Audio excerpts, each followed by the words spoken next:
share with you today the 6 keys to raising the dead at work. It's a real story.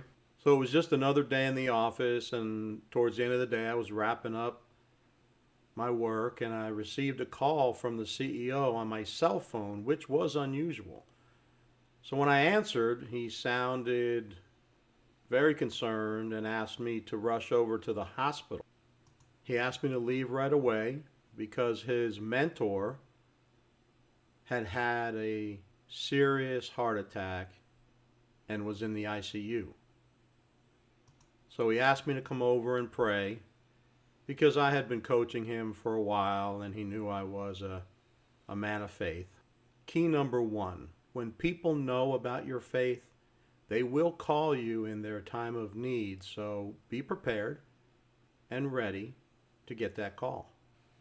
Now, I understand that many people go ahead and start praying and asking God for miracles, but I approach my relationship with God a little differently. I did begin to pray, but I asked him what his plan was for this man so that I could pray according to his will, not according to my will or the family's will. But we've got to align ourselves with God's will and work together with him for his plan.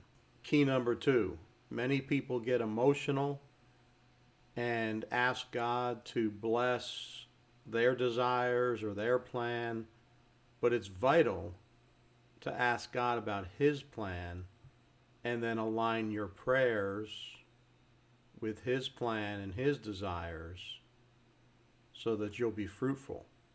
So I arrived at the hospital and I waited in the car silently. I had prayed for God's plan, for him to reveal his plan, and so I waited in the car until he told me what he was going to do. And once he revealed his plan to me in detail and told me what I was supposed to do, then I was ready to exit the car and enter the hospital and simply obey what he had already told me to do. Key number three: learn to wait on God and trust him. And when you wait on him and trust him, then he'll be able to trust you to align your actions with his will. Now, what I was told in the car was that God was going to raise this man from his situation. I didn't know exactly all the details, but that he would be raised up and he would be healthy and nothing missing, nothing broken, no side effects, and that he would be back to work in a matter of weeks, and in a matter of days he would be up and alert and healed. Key number four: just believe. Just believe what he says, recognize his voice in any situation, and just believe, and then step forward in faith, knowing that you're only responsible for obeying the voice, the instructions. He's responsible for the outcome. So I walked into the hospital. I was fueled by faith and assured at what the outcome was going to be, and the CEO greeted me and just had a blank stare on his face and thanked me for coming, but told me he had bad news. Now, the CEO was a medical doctor as well, and he had looked over all of the reports and testing. And he went on to tell me that he was brain dead and that he had a do not resuscitate order signed by the family. And as I looked over at the family, they seemed to be making funeral arrangements and talking about things along those lines, what they were going to do, because I could kind of overhear, what they were talking about. And so that was it. I walked into a situation where medical science, a medical doctor, his close friend and mentee had decided and declared that he was dead, and they were just waiting now for the inevitable. So I asked, can I go over and still pray?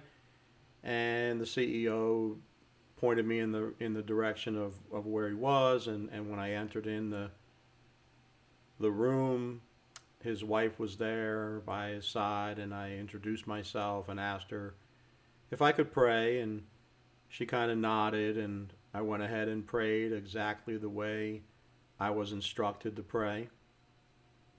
And then nothing happened. I felt happy. I felt released. I felt like I had done what I was instructed to do, and I excused myself from the situation. Now, when I was finished praying, I went back to the CEO and I informed him what God had told me and that I had done what I was asked to do.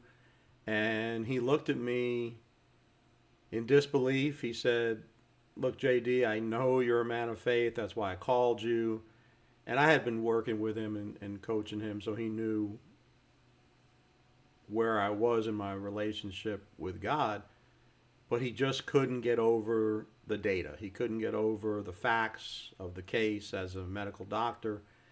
And he said, "Well, thanks anyway, but I don't see how he can recover the way you're explaining it." Key number 5.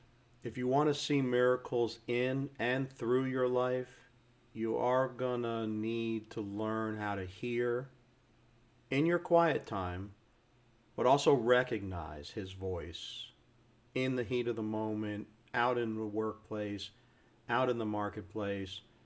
When there's a lot of noise around, you're going to need to recognize, not just hear in the quiet times, but recognize his voice, because you're going to face a lot of people who doubt your faith, who don't believe on the same level, and like the CEO, will even knowingly or unknowingly try to talk you out of your faith. So you've got to hear in practice and then learn to recognize in the moment, out in the world, when there's voices coming at you. And then when you can do that, recognize his voice and obey, then you will see miracles in and through your life. I guarantee that. So great news, 6 days later. I heard that he was in the hospital, and I went by to visit him, and as I got out of the elevator, I could see the family kind of in the waiting area there, and the wife yelled out, "Hey, you're the one." And I was like, "Whoa, I'm the one. You came and prayed. Oh, thank you so much." And I was like, "Hey, I just obeyed God, and God did the rest. Can I go say hello?" And they pointed me into where he was, and as I walked in the room and I peeked around the corner, I mean, amazingly, he was sitting up, putting cream cheese on his bagel. His hair was a little messed up, but he was alive and preparing that bagel to be chomped down, and it was a miracle.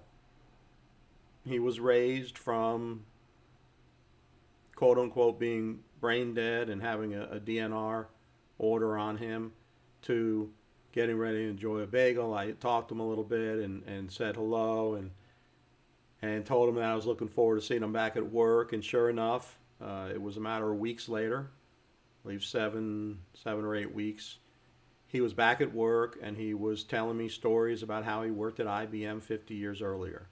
So just like Papa God told me, he was back to work, nothing missing, nothing broken, everything perfect. The family was so thankful.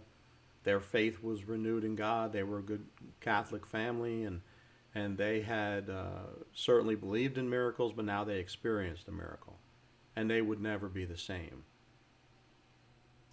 And finally, key number 6, God will use anyone. I'm no one special.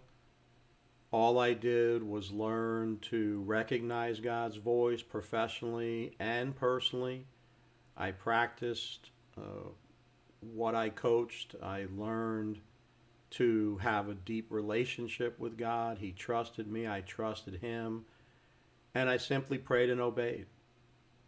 So anyone can have this relationship, and I've been helping people for 20 years now develop the same level of relationship. When you live by faith, you live supernaturally. Thank you very much. I'm JD.